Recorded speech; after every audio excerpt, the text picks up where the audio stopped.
Global energy shocks affect us all. Hi, I'm Michelle Sterling for Friends of Science Society. I talked with Dr. Tammy Nemeth, energy analyst and historian, in the spring of 2026, just about the time that the conflict in the Strait of Hormuz had taken off. This situation has become more complex over time, but global energy markets have been affected by the on-again, off-again closure of the strait, where a significant amount of crude oil and liquefied natural gas are normally sourced for world markets. I asked Dr. Nemeth to give an overview of the impact. Well, I mean, the obvious challenge at the moment is that with the Strait of Hormuz being closed off to some extent, cargo ships and tankers that would normally fill up from Qatar or the Saudi Arabia or the United Arab Emirates, they can't go through there because the Iranian ships are targeting, and it's shut off, I think, 20%, 25% of trade from that area from entering the global market. And so that's had, of course, an impact on prices. So LNG is expensive. If the ships can't get out, they can't supply. Qatar has become a major supplier to the European Union, displacing Russia. But now they can't get their ships through. So now Europe has to get its natural gas from elsewhere, like the United States. So that's put pressure on prices. It's put pressure on the ability to move the oil and gas around the world.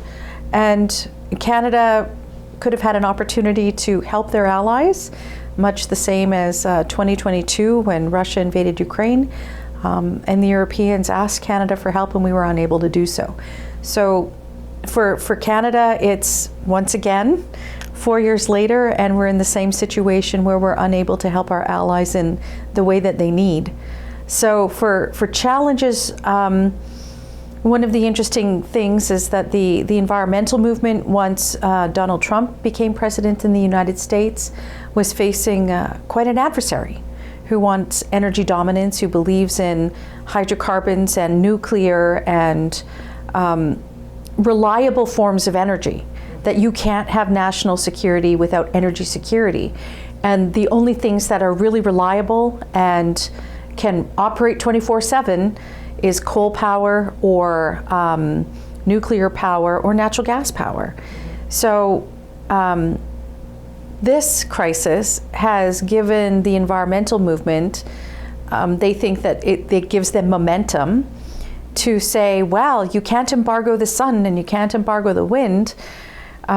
Even at the same time, a country like the UK that supports net zero is funding studies to dim the sky. So at the same time, they want to build more solar panels everywhere.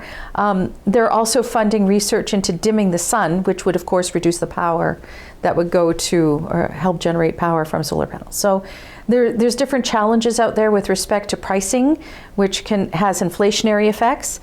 But what's fascinating is that we were told that the carbon tax that affected everything, including oil and gas, has no impact on inflation.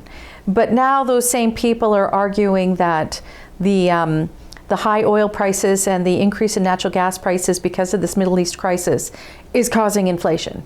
So clearly, if you increase the cost of energy, which is the input of everything that we do, there will be an inflationary reaction there. So I'll have more interview clips with Dr. Nemeth on topics of interest.